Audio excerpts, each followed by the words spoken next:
हाय सांगमाने D R cooking रे आपण मानकु स्वागत। देखिपारुथिबे आजिरो रेसिपी रे चिकेन बिरयानी बनेबा पई मु एठी 1 kilo chicken 1 kilo India Gate पलौ चाउल को नेइची। चिकेन बनेबा पई गैस ऑन करी कढ़ई बसई नबा। कढ़ई रे 150 ग्राम रो तेल ढाली नबा।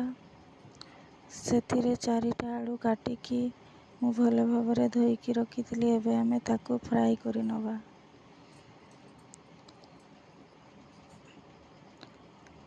आलू भल भाबरे फ्राई होबा भितरे आमे एबे मसला प्रस्तुति करि नबा। मसला रे मु एठी 6टा प्याज अधा रसुण 6-7टा सुखिला लंका को भल भाबरे ग्राइंडर करि नेली। देखि पारुथिबे मसला हमर एठी एबे ग्राइंडर हेई सारिची। आलू भी भलरे फ्राई हेई सारिची। एबे याको आमे काढी नबा। बिरयानी रे आलू जेमिति हेले भी दबा। आलू देले बिरयानी टेस्ट हेई थाए। याको भल भाबरे गोटे जगह रे काढी नबा। आलू काढी सारिला परे एबे आमे ग्राइंडर हेइतबा मसला को तेल रे पकेई नबा।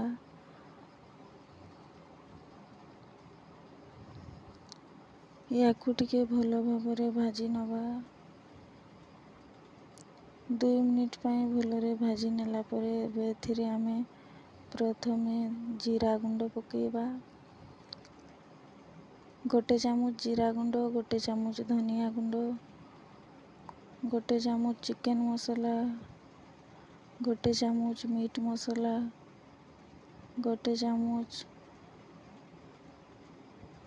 गरम मसला। याकू टिके भलरे मिक्स करि नबा। भल भाबे मिक्स हेई गला परे स्वाद अनुसार 1 चामच लूण पकेइबा। मसला को भल भाबरे 5 मिनिट पई भाजी नबा। मसला भाजी होबा भितरे एबे आमे बिरयानी बनेबा पई बिरयानी चाउल को 10 मिनिट पई भिजेई नबा। मसला को आमे आउ टिके भलरे भाजी नबा। देखि पारुथिबे मसला एठी पूरा लाल हेई भाजी हेई जाईची। 5 मिनिट याको भल भाबरे भाजी नेला परे एबे आमे एथिरे चिकेन पकेई नबा।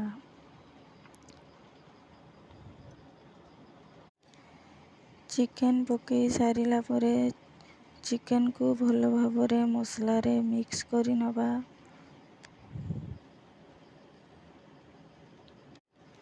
चिकेन भल भाबरे मिक्स हेई गला परे एबे आमे सेतिरे फ्राई करिकी रखिथिबा आलू को पकेई नबा। एबे आलू को टिके भल भाबरे मिक्स करि नबा।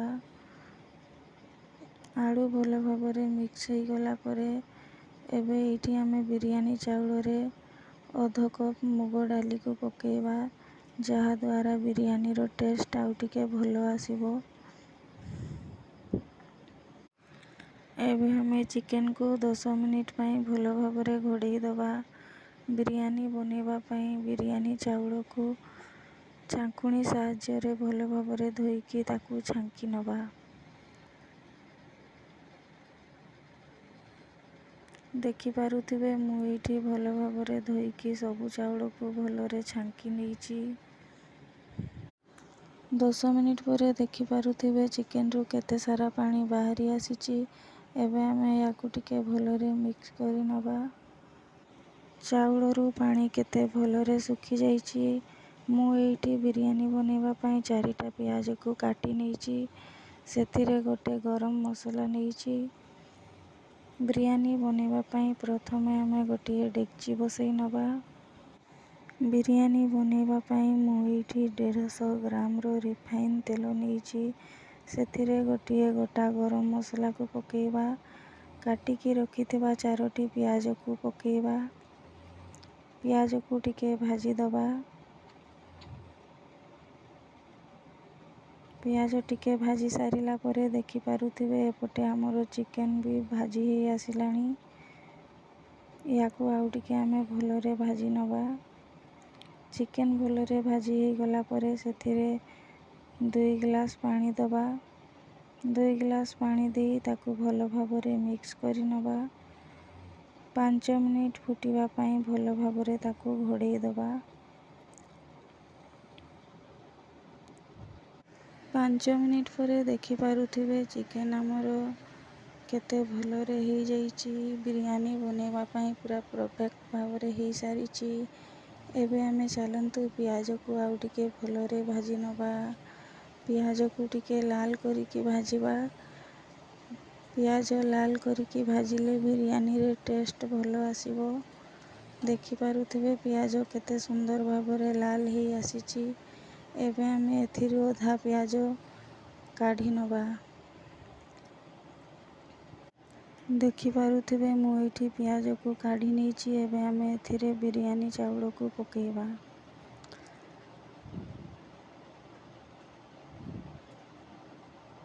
ବିରିୟାନୀ ଚାଉଳକୁ ଭଲ ଭାବରେ ସେଥିରେ ପକେଇ ସାରିଲା ପରେ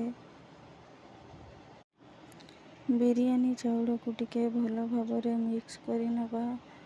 ଭଲ ଭାବରେ ମିକ୍ସ ହେଇଗଲା ପରେ ଏବେ 10 ମିନିଟ୍ ପାଇଁ ତାକୁ ଟିକେ ଆମେ ଭଲରେ ଭାଜି ନେବା।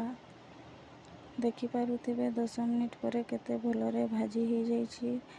ଏବେ ମୁଁ ଏଇ ବେଲା ସାହାଯ୍ୟରେ ଏଥିରେ 2 ବେଲା ପାଣି ଦେବି। ଆପଣ ଚାହିଁଲେ 2 ଲିଟର ପାଣି ମଧ୍ୟ ନାପିକି ଦେଇପାରିବେ। ଏବେ ଏହାକୁ ଟିକେ ଭଲ ଭାବରେ ମିକ୍ସ କରି ନେବା। ହାଇ ଫ୍ଲେମ୍ରେ ଭଲ ଭାବରେ ଘୋଡ଼େଇକି 5 ମିନିଟ୍ ପାଇଁ ଏହାକୁ ଛାଡ଼ିଦେବା। 5 ମିନିଟ୍ ପରେ ଦେଖିପାରୁଥିବେ କେତେ ଭଲରେ ଫୁଟିଯାଇଛି। ଏବେ ଏହାକୁ ଆମେ ଲୋ ଫ୍ଲେମ୍ରେ ଆଉ 10 ମିନିଟ୍ ପାଇଁ ଘୋଡ଼େଇ ଦେବା। 10 ମିନିଟ୍ ପରେ ଦେଖିପାରୁଥିବେ ବିରିୟାନୀ ଆମର 80% ଏବେ ହେଇସାରିଛି। ବିରିୟାନୀ ବନେଇବା ବେଳେ ମନେ ରଖିବେ ଲୋ ଫ୍ଲେମ୍ରେ ବିରିୟାନୀକୁ 10 ମିନିଟ୍ ପାଇଁ ଛାଡ଼ିଦେବେ। ଲୋ ଫ୍ଲେମ୍ରେ ବିରିୟାନୀ ବହୁତ ଭଲ ଭାବରେ ସିଝିଯାଏ। ଏବେ ଆମେ ଏହାକୁ ଭଲ ଜାଗାରେ କାଢ଼ି ନେବା। ବିରିୟାନୀ କାଢ଼ି ସାରିଲା ପରେ ଡେକ୍ଚିକୁ ଟିକେ ଭଲ ଭାବରେ ଧୋଇ ନେବା।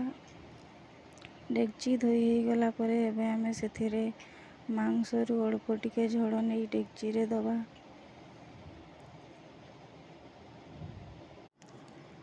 ଡେକ୍ଚିରେ ଝୋଳ ଦେଇ ସାରିଲା ପରେ ଏବେ ଆମେ ସେଥିରେ ବିରିୟାନୀ ଚାଉଳକୁ ପକେଇ ନେବା। ବିରିୟାନୀ ଚାଉଳକୁ ଭଲ ଭାବରେ ସଜେଇ ନେବା। ଭଲ ଭାବରେ ସଜେଇକି ରଖି ସାରିଲା ପରେ ଉପରେ ଆମେ ଚିକେନ୍କୁ ପକେଇ ନେବା। ଚିକେନ୍କୁ ଭଲ ଭାବରେ ପକେଇ ସାରିଲା ପରେ ଉପରେ ଟିକେ ପିଆଜ ପକେଇ ନେବା। ପିଆଜ ପକେଇ ସାରିଲା ପରେ ଏବେ ସେଥିରେ ଆମେ ବିରିୟାନୀ ଚାଉଳରେ ଆଉ ଟିକେ କଭର୍ କରି ନେବା। ଦେଖିପାରୁଥିବେ ଏଇଭଳି କରିବେ। ଏଇଭଳି ଆମେ ସବୁକୁ କରି ନେବା। ଚିକେନ୍ ବିରିୟାନୀରେ ପିଆଜ ଭଜା ପକେଇଲେ ଚିକେନ୍ ବିରିୟାନୀ ବହୁତ ଟେଷ୍ଟି ହୋଇଥାଏ। ଚିକେନ୍ ବିରିୟାନୀ ବନେଇବା ପାଇଁ ଭିଡ଼ିଓକୁ ପୁରା ଦେଖନ୍ତୁ। ପୁରା ଭିଡ଼ିଓ ଦେଖିଲେ ଜାଣିପାରିବେ। ଏଇଠି ମୁଁ ବିରିୟାନୀକୁ ବହୁତ ଭଲରେ ସଜେଇ ଦେଇଛି। ବିରିୟାନୀରେ ଟିକେ କଲର୍ ନଦେଲେ ଭଲ ଲାଗିବନି। ଏବେ ମୁଁ ଏଇଠି ଗୋଟେ ଅରେଞ୍ଜ ଫୁଡ୍ କଲର୍ ନେଇଛି। ଅଧ ଚାମଚ ଅରେଞ୍ଜ ଫୁଡ୍ କଲର୍କୁ ଗୋଟେ କପ୍ ସାହାଯ୍ୟରେ ଗୋଳେଇ ନେବା। ସେଥିରେ ଅଳ୍ପ ଟିକେ ପାଣି ଦେଇ ତାକୁ ଭଲ ଭାବରେ ଗୋଳେଇ ନେବା।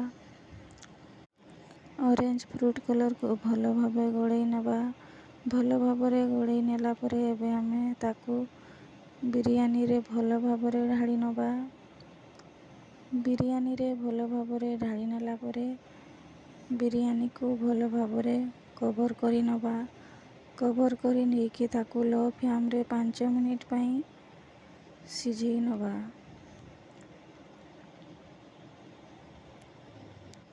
5 ମିନିଟ୍ ପରେ ଦେଖିପାରୁଥିବେ ଏଇଠି ଆମର ଚିକେନ୍ ବିରିୟାନୀ ହେଇସାରିଛି। ଏବେ ଆମେ ଗ୍ୟାସ୍ ବନ୍ଦ କରି ନେବା। ଭିଡ଼ିଓଟି ଯଦି ଭଲ ଲାଗିଲା ନିହାତି ଭାବରେ ଗୋଟେ ଲାଇକ୍ କରିନେବେ। ଓଡ଼ିଆ ଘରର ସିମ୍ପଲ୍ ରେସିପି ଦେଖିବା ପାଇଁ ଆମ ଚ୍ୟାନେଲକୁ ସବସ୍କ୍ରାଇବ୍ କରିନେବେ। ଚିକେନ୍ ବିରିୟାନୀ ସହିତ ମୁଁ ଏଇଠି ଚିକେନ୍ ଝୋଳ ନେଇଛି। ତା ସହିତ ଟମାଟୋ, କଞ୍ଚା ଲଙ୍କା, ପିଆଜକୁ କାଟି ନେଇଛି।